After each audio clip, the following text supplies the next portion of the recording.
Main causes जो हैं anthropogenic activities और हमारे इन्वायरमेंट के ऊपर उनके इम्पैक्ट के, इसमें कई सारे कारण आ जाते हैं, लेकिन इनको हम कैटेगराइज कर सकते हैं फॉर इजी अंडरस्टैंडिंग। बेसिकली जो ह्यूमंस का जो इंटरेक्शन है इन्वायरमेंट के साथ, उसके मुख्य कारण जो हैं वो है फूड, शेल्टर और हेल्थ नीड्स। लेकिन क्योंकि हमारी पॉपुलेशन में काफ़ी इंक्रीज हो रहा है और उसके साथ साथ टेक्नोलॉजिकल एडवांसमेंट्स बहुत हो रही हैं, जिसके कारण ये इम्पैक्ट बहुत बढ़ गया है। तो मेन 2 रीजंस या 2 कॉजेज हो सकते हैं for impact of human activities on environment, that is increase in population and technological advancement। Population और इन टेक्नोलॉजिकल एडवांसमेंट के मेल से इंडस्ट्रियलाइजेशन एक बहुत बड़ा कारण बन गया है। ज़्यादा पॉपुलेशन के कारण हमारी नीड्स बहुत बढ़ गई हैं और इन नीड्स को पूरा करने के लिए हमें टेक्नोलॉजिकल एडवांसमेंट और इंडस्ट्रियलाइजेशन की ज़रूरत है। यानी ये तीनों फैक्टर्स आपस में मिलके हमारे इन्वायरमेंट के लिए एक बहुत बड़ा थ्रेट हैं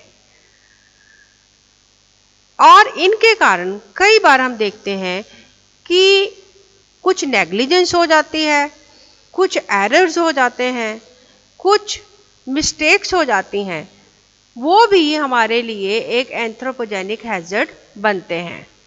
हैजर्ड्स बेसिकली 2 तरह के हो सकते हैं, नेचुरल या एंथ्रोपोजेनिक, यानी नेचुरल या मैन मेड। नेचुरल हैजर्ड्स जो कि कुदरती तौर पे होते हैं, हैजर्ड वर्ड का मतलब है कि कम समय में बहुत ज़्यादा नुकसान देने वाली कोई एक्टिविटी हो जाए जिसके कारण बहुत ज़्यादा मैग्नीट्यूड में या बहुत ज़्यादा नंबर ऑफ ऑर्गेनिज्म के इम्पैक्ट के रूप में वो इफेक्ट जो है हमें नज़र आए, तो that will be called as hazard. अगर हैजर्ड कुदरती कारण से है, जैसे कोई वोल्केनो eruption हो गया या फ्लड हो गया, so that will B a natural hazard. लेकिन बहुत बार हम देखते हैं कि इंसानी गलती के कारण या इंसानी दखल के कारण कुछ हैजर्ड्स हो जाते हैं, they will be called as anthropogenic hazard. Main reason for anthropogenic hazard में be a mistake, a negligence, and sometimes we see that some such anthropogenic hazards are also seen जो कि ड्यू टू इंटेंशन होते हैं, जैसे वार या warfare हो गए, bomb blast हो गए, तो उनके कारण भी बहुत सारा इन्वायरमेंट का नुकसान होता है। So they are intentional anthropogenic hazards. मोटे तौर पे एंथ्रोपोजेनिक हैजर्ड्स को हम कैटेगराइज करते हैं पॉल्यूशन, डिफॉरेस्टेशन यानी पेड़ों की कटाई, केमिकल स्पिलेज यानी कई बार हो जाता है कोई केमिकल बाय मिस्टेक स्पिल कर जाता है, जैसे कोई ऑयल टैंकर एक से दूसरी जगह ले जाते समय अगर ऑयल टैंकर में कोई एक्सीडेंट हो गया या कोई और मिस्टेक हो गई जिसके कारण केमिकल स्पिल हो गया, जैसे भोपाल गैस ट्रेजेडी सभी को मालूम है, that was an accident and because of that chemical reaction की वजह से बहुत सारे लोगों को नुकसान हुआ। और कई बार इनके कारण एक्सटिंक्शन ऑफ स्पीशीज और climate change can also be seen. So these are basically major anthropogenic hazards which we will be discussing in this lesson: pollution, deforestation, chemical spillage, extinction of species and climate change। extinction of species इसलिए क्योंकि due to increase in population ज़्यादा से ज़्यादा जो land है वो agriculture के लिए यूज़ किया जा रहा है, तो उस लैंड में रहने वाली जो नेचुरल स्पीशीज थी दे आर बीइंग मार्जिनलाइज्ड, जिसके कारण कुछ स्पीशीज नई जगह पे एडजस्ट नहीं कर पाती, जिसके कारण वो खत्म हो जाती हैं। That is called as extinction of species. Similarly there could be reason of mass extinction of species, जिसमें कहीं कोई बॉम्ब ब्लास्ट हो गया या कहीं कोई ऐसा एक्सीडेंट हो गया जिससे उस जगह में रहने वाली सारी ही स्पीशीज का नाश हो जाए। क्लाइमेट चेंज अपने आप में एक बड़ा टॉपिक है जिसके कई कारण हैं जो मिल के क्लाइमेट को चेंज करने का कारण बनते हैं, ग्लोबल वार्मिंग क्लाइमेट चेंज का एक फैक्टर है। तो ऐसे कारण जिनके कारण बहुत सारे ऑर्गेनिज्म इम्पैक्ट हों या बायोम्स या बायोलॉजिकल कम्युनिटीज इम्पैक्ट हों और वो इम्पैक्ट सारे इकोसिस्टम को इम्पैक्ट करे, they will be called as anthropogenic hazards.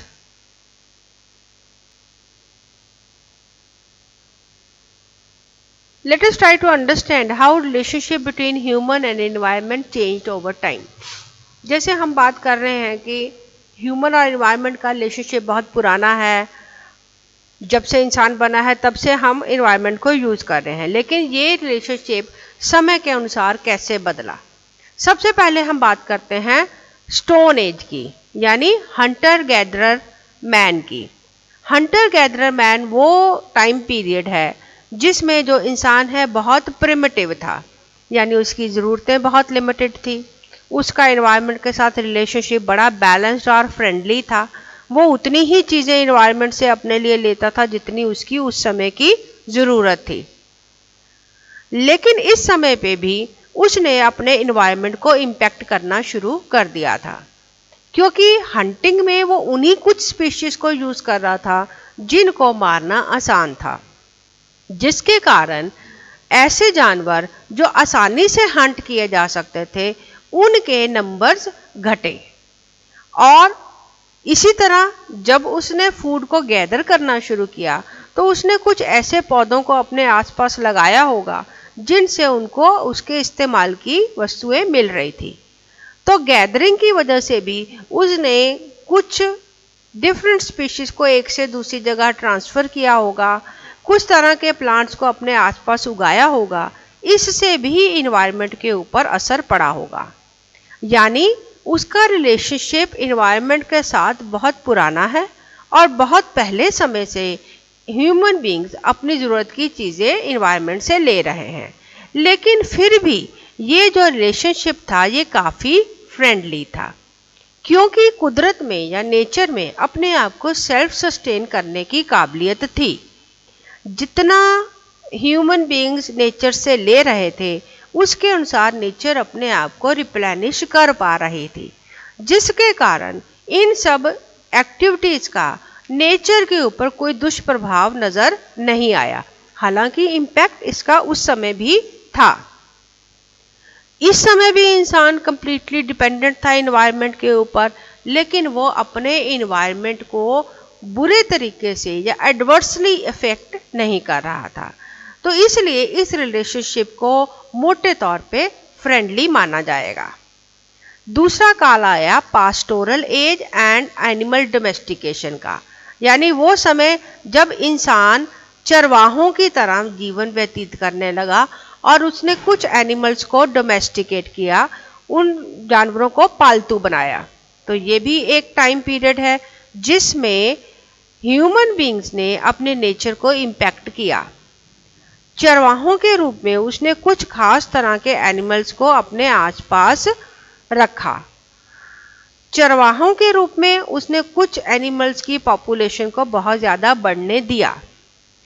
अब आमतौर पे जो दूध देने वाले या मीट देने वाले जानवर हैं ये हर्बीवोर्स हैं, यानी घास खाने वाले हैं। तो इसके कारण ऐसे पौधों के ऊपर प्रभाव पड़ा होगा जो कि इन जानवरों द्वारा खाए जाते हैं। और चारे की समस्या को पूरा करने के लिए इंसान ने इन पौधों को अपने आसपास उगाया होगा, यानी फिर से हम कहें तो नेचर को इम्पैक्ट किया होगा। सिमिलरली एनिमल डोमेस्टिकेशन की वजह से कुछ वाइल्ड एनिमल्स की स्पीशीज कम हुई होंगी और ऐसे पौधों की प्रजातियां बढ़ी होंगी जिन्होंने अपने आप को बचाए रखने के लिए टॉक्सिन्स पैदा कर लिए या जिनमें थॉर्न्स हो गए, क्योंकि वो पौधे हर्बीवोर्स एनिमल खा नहीं पाते थे तो उनकी वैरायटी भी इसके कारण बड़ी होगी। लेकिन ये भी वो समय था जिसमें नेचर ने अपने आप को सस्टेन किया। हालांकि इंसान ने इस समय में कल्टीवेशन और सिलेक्टेड वैरायटीज़ को इम्प्रूव करना शुरू किया, जिसके कारण ऐसे पौधों को ज़्यादा एनकरेजमेंट मिला होगा या उनकी संख्या ज़्यादा बड़ी होगी, जो कि मनुष्य के लिए ज़्यादा फायदेमंद थी। तीसरा काल आया प्लांट डोमेस्टिकेशन एंड एग्रीकल्चर का। अब ये जो समय है ये लगभग 18वीं या 19वीं शताब्दी का काल है, जिसमें एग्रीकल्चर का बहुत इंक्रीज हुआ। इस समय के टाइम पीरियड के मैन को इकोनॉमिक मैन कहा जाता है, क्योंकि इस समय पे इकोनॉमिक डेवलपमेंट या इकोनॉमिक एडवांसमेंट बहुत हुआ। धीरे धीरे जो एग्रीकल्चर का जो स्प्रेड था वो सभी देशों में फैला, और जिसके कारण इंसान ने बहुत सारी ज़मीन को, बहुत सारी धरती को एग्रीकल्चर के लिए यूज़ करना शुरू करा, जिसके कारण फूड की जो समस्या थी वो ख़त्म हो गई। इसके कारण पॉपुलेशन एक्सप्लोजन भी हुआ और नेचुरल रिसोर्सेज का बहुत ज़्यादा इस्तेमाल शुरू हुआ। यानी ये वो समय है 18वीं से 19वीं शताब्दी का, जिसमें पॉपुलेशन एक्सप्लोजन, एग्रीकल्चरल एडवांसमेंट और इंडस्ट्रियलाइजेशन तीनों का प्रभाव हमारे एनवायरनमेंट पे शुरू हुआ। प्लांट डोमेस्टिकेशन या एग्रीकल्चर के कारण हमारी खाने की समस्या का समाधान हुआ, लेकिन इससे हमारे एनवायरनमेंट के ऊपर काफ़ी बुरा प्रभाव पड़ा। ये वो समय है जिसमें एनवायरमेंटल डिग्रेडेशन के प्रभाव देखने को मिलने लगे। तीसरा काल आया हमारे पास मॉडर्न पीरियड, यानी आजकल का समय, जिसमें एनवायरनमेंट के दुष्प्रभावों से हमारा रोज़मर्रा का सामना शुरू हो गया। इसमें हमारा बायोफिजिकल एनवायरनमेंट यानी physical factor, air, water, land, इनके ऊपर प्रभाव देखा। इकोसिस्टम यानी दूसरे स्पीशीज़ के साथ, दूसरे ऑर्गेनिज्म के साथ हमारा जो तालमेल है उसमें भी चेंजेस आ गए। नेचुरल रिसोर्सेज यानी वो चीज़ें जो हम कुदरत से प्राप्त करते हैं उनके ऊपर प्रभाव पड़ा। और बायोडाइवर्सिटी यानी इंसान क्योंकि ज़्यादा इंटेलिजेंट है, इसके कारण वो बाकी तरह के ऑर्गेनिज्म को अपनी मर्जी के अनुसार मैनिपुलेट कर सकता है। इसके कारण दूसरे जनजीवन के ऊपर बहुत दुष्प्रभाव दिखा और कई स्पीशीज़ लगभग एक्सटिंक्ट हो गई और कई इस कगार पे पहुंच गई कि वो एक्सटिंक्ट हो जाएंगी। सो इस तरह से हमें मॉडर्न पीरियड में इकोसिस्टम के जो बदलाव हैं वो ज़्यादा देखने में आए। आगे हम इस लेसन में ज़्यादा जो डिस्कशन है वो इसी मॉडर्न पीरियड के ऊपर ही कंसंट्रेट करेंगे। मॉडर्न पीरियड में जो कि 18वीं शताब्दी से शुरू हुआ 18th सेंचुरी में यूनाइटेड किंगडम से, और उसके बाद ये जो इंडस्ट्रियलाइजेशन है ये धीरे धीरे सब देशों में फैल गया। इस इंडस्ट्रियलाइजेशन के कारण हमारे रिसोर्सेज जो हमें कुदरत से प्राप्त होते थे उनका काफ़ी एक्सप्लॉयटेशन हुआ, यानी एक्सेसिव यूज शुरू हुआ, जिसके कारण हमारी ह्यूमन एक्टिविटीज़ का इन्वायरमेंट के ऊपर पड़ने वाला प्रभाव काफ़ी बढ़ गया। तो इन सारी एक्टिविटीज़ को यानी एंथ्रोपोजेनिक एक्टिविटीज़ को किसी एक डायमेंशन में नापा नहीं जा सकता, क्योंकि ये जो सब एक्टिविटीज़ हैं ये एक दूसरे के ऊपर भी प्रभाव डालती हैं। यानी पॉपुलेशन का पोल्यूशन पे, पोल्यूशन का एक्सेसिव यूज़ पे, एक्सेसिव यूज़ का इंडस्ट्रियलाइजेशन पे, इंडस्ट्रियलाइजेशन का प्रोडक्शन ऑफ वेस्ट मटेरियल पे, सभी फैक्टर्स एक दूसरे में काफ़ी इंटरलिंक्ड हैं। समझने के लिए हम इन कारणों को मुख्य दो कारणों में बांट सकते हैं। एक्सेसिव यूज़ ऑफ रिसोर्सेज यानी अधिक इस्तेमाल करना, और एक्सेसिव यूज़ के कारण ही पैदा होने वाले वेस्ट प्रोडक्ट यानी अधिक मात्रा में जो व्यर्थ पदार्थ हैं उनका उत्सर्जन करना। तो ये दोनों ही जो फैक्टर्स हैं, ज़्यादा इस्तेमाल और ज़्यादा वेस्टेज उत्पन्न करने के कारण हमारे इन्वायरमेंट का काफ़ी नुकसान हुआ। जो चीज़ें हम अपने नेचर से प्राप्त करते हैं उनको नेचुरल रिसोर्सेज कहते हैं। नेचुरल रिसोर्सेज दो प्रकार के होते हैं, renewable and non renewable. Renewable मतलब वो रिसोर्सेज जो कि समय के अनुसार अपने आप को दोबारा बना सकते हैं, और नॉन रिन्यूएबल मतलब वो जो कि अपने आप को दोबारा बनाने में काफ़ी अधिक समय लेते हैं, इसलिए इनको नॉन रिन्यूएबल माना जाता है। रिन्यूएबल रिसोर्सेज में ऐसे रिसोर्सेज की बात होती है जो कि कंपैरेटिवली जल्दी बन जाते हैं। नॉन रिन्यूएबल भी धीरे धीरे बनते हैं, लेकिन उनको बनने में इतना ज़्यादा समय लगता है कि हम इनको लगभग नॉन रिन्यूएबल ही मानते हैं, यानी एक बार इस्तेमाल करने के बाद दूसरी बार बनने में इनको कई साल लग जाते हैं। जैसे एग्जाम्पल के तौर पे फॉसिल फ्यूल, जो कई सालों के बाद जो है अगर ख़त्म हो जाएगा तो उसको दोबारा बनने में काफ़ी साल लगेंगे। इन रिसोर्सेज की ओवर एक्सप्लॉयटेशन की वजह से कई तरह के कारण पैदा होते हैं।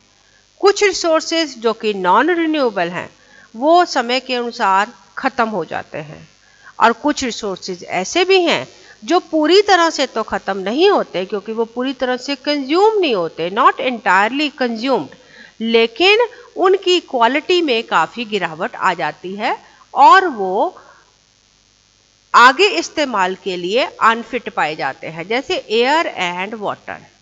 तो एयर एंड वाटर चाहे पूरी तरह से कंज्यूम नहीं होते but still they are called as non renewable, क्योंकि इनकी क्वालिटी में काफ़ी गिरावट आ जाती है।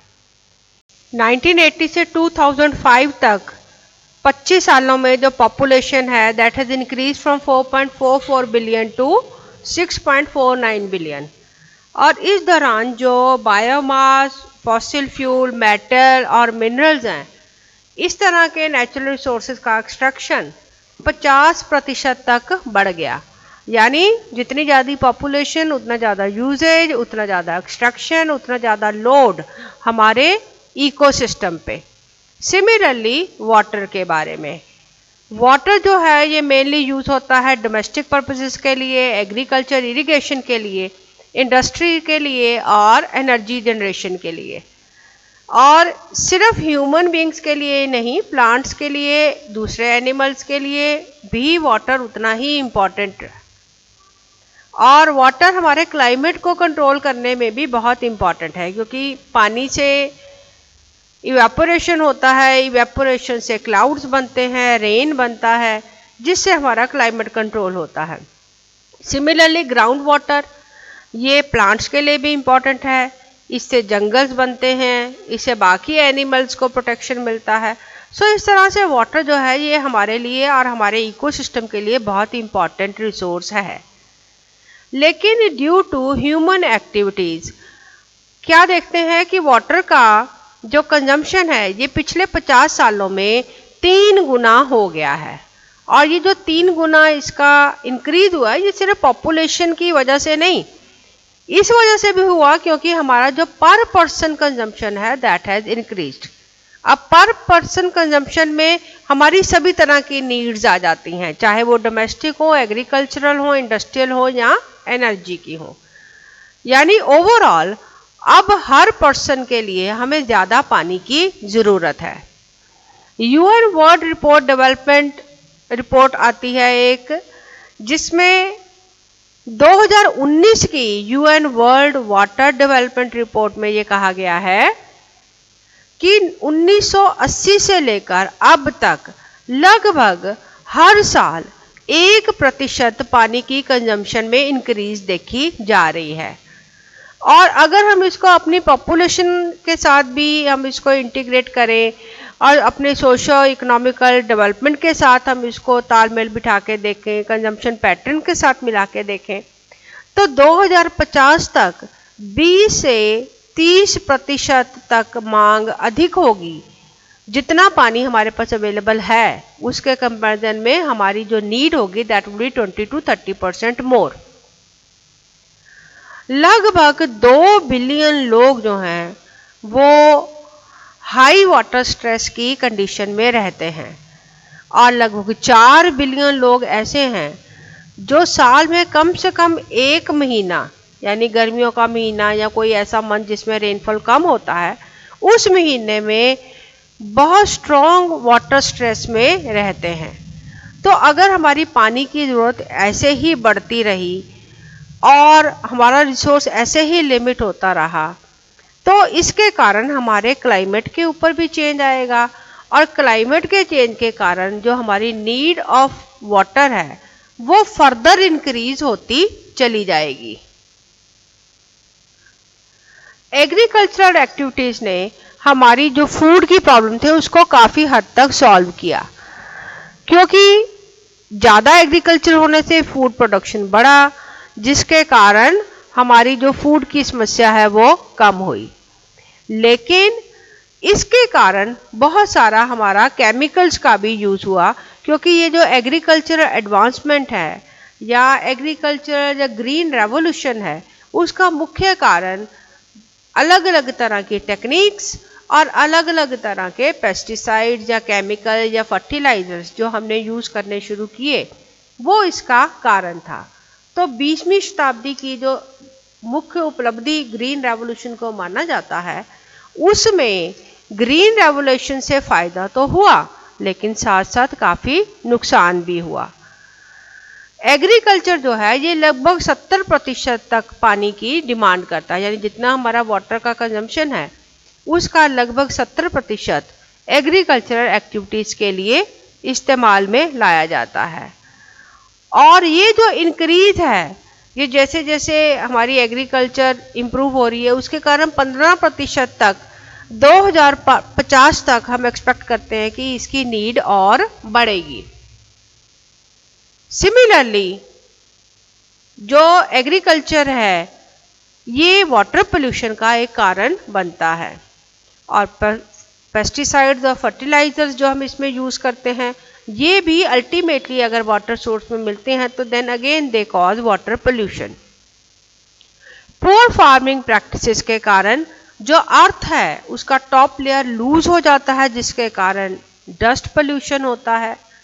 टॉप लेयर के इरोजन के कारण सॉइल पोल्यूशन होता है, और जब हम इसके कारण नई नई लैंड को एग्रीकल्चर के लिए यूज़ करना शुरू करते हैं तो उसके कारण लॉस ऑफ सॉइल बायोडाइवर्सिटी होता है, क्योंकि उस जगह पे पहले जंगल होते हैं जिनको काट के हम उस पे फील्ड्स बना लेते हैं, जिसके कारण हमारी इन्वायरमेंट का काफ़ी नुकसान होता है।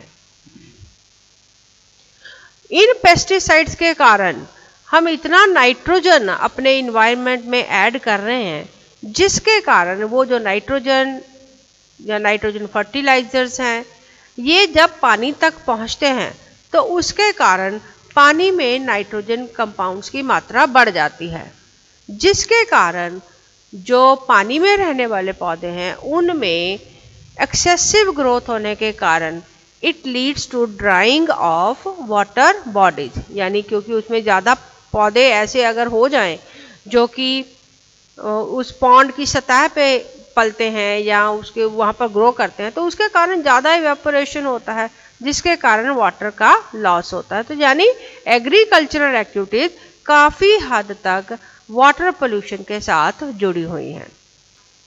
एक सिमिलर इफेक्ट हमें देखने को मिलता है when we are talking about life stocks. तो ये जो लाइफ स्टॉक है यानी ऐसे जानवर जो मीट या दूध के लिए पाले जाते हैं, ये भी हमारे क्लाइमेट के लिए नुकसानदायक होते हैं, क्योंकि लाइफ स्टॉक जब अपने बॉडी में खाने को डाइजेस्ट करते हैं देन दे रिलीज मीथेन। तो ये जो मीथेन गैस है ये हमारी क्लाइमेट के लिए हार्मफुल है, it causes harmful effect to our climate. Fertilisers और methane these both are adding to the climate change।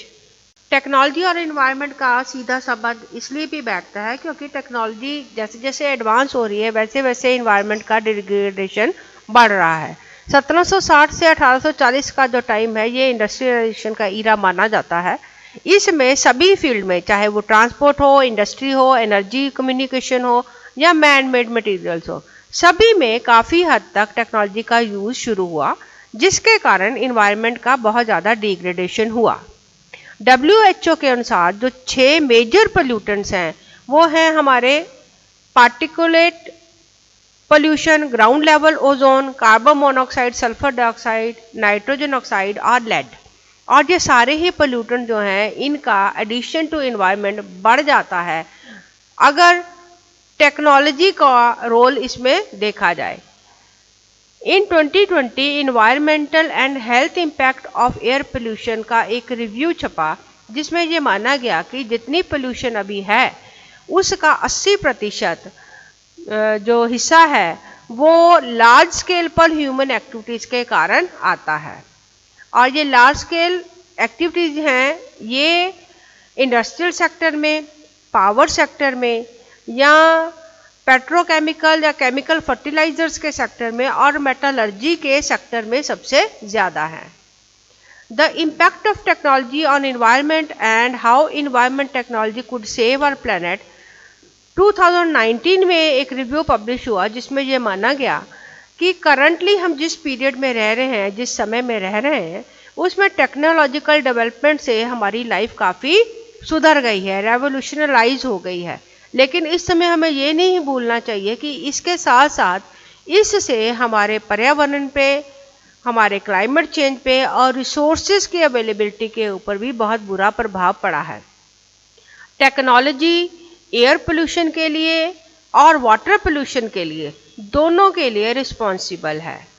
इससे ग्लोबल टेम्परेचर इंक्रीज होता है और ज़्यादा टेक्नोलॉजी के यूज़ होने से, क्योंकि ज़्यादा रिसोर्सेज यूज़ होते हैं, इसलिए माइनिंग, फॉसिल फ्यूल और मिनरल्स का भी काफ़ी रोल इसमें डिग्रेडेशन ऑफ एनवायरनमेंट में देखा जाता है। जहाँ तक टेक्नोलॉजी और over exploitation of natural resources का सवाल है, उसमें हम देखते हैं कि टेक्नोलॉजी के कारण, क्योंकि एक्सट्रैक्शन ऑफ मिनरल्स इजी हो गया है, इसलिए भी एक्सेसिव यूज़ होता है। अगर पावर सेक्टर में हम टेक्नोलॉजी के बजाय दूसरा अपॉर्चुनिटी जो देखें वो है वुड में या कोल में, तो फॉसिल फ्यूल को बर्न करने से भी हमारे इन्वायरमेंट का नुकसान होता है, क्योंकि इससे डिफॉरेस्टेशन होता है। डिफॉरेस्टेशन के कारण सॉइल इरोजन होता है या बायोडाइवर्सिटी घटती है और इसके कारण जो फूड और मेडिसिन जो हमें जंगल से मिलते हैं that also decreases. Excessive use of technology also leads to more production of waste and pollutants.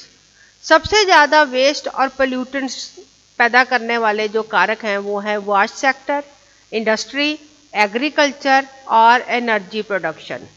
ये 4 सेक्टर ऐसे हैं जहाँ से सबसे ज़्यादा वेस्ट और pollutants प्रोड्यूस होते हैं, चाहे वो पोल्यूटेंट एयर को पोल्यूट करते हैं या वाटर को या सॉइल को। Similarly, greenhouse gases such as carbon dioxide, methane and nitrous oxide ये भी ह्यूमन इंड्यूस्ड क्लाइमेट चेंज को का एक फैक्टर है। ई वेस्ट एंड हैजार्डस वेस्ट यानी कि टॉक्सिक या क्रोसिव, एक्सप्लोजिव या फ्लेमेबल या इन्फेक्शियस मटेरियल ये भी हमारे इन्वायरमेंट को खराब करते हैं। सो इस तरह से हमने देखा कि जो वेरियस फैक्टर्स हमारे इन्वायरमेंट को खराब कर रहे हैं उसमें ह्यूमन पॉपुलेशन, इंडस्ट्रियलाइजेशन और कमर्शियलाइजेशन और उसके कारण होने वाले अन्य कारण यानी कि एक्सेसिव यूज ऑफ न्यूट्रिएंट्स या एक्सेसिव यूज ऑफ एनर्जी और इन्हीं के कारण excessive production of waste and pollutants. These are the major reasons because of which our environment is degrading. In the next part of the lesson, we will study कि हमारी जो कौन कौन सी activities हैं या किस किस तरह से हम अपने इन्वायरमेंट के इन कारणों से होने वाले पोल्यूशन के इफ़ेक्ट्स को देखते हैं, यानी इनके क्या क्या इफ़ेक्ट्स होते हैं और हम किस तरह से इस पोल्यूशन को कंट्रोल कर सकते हैं।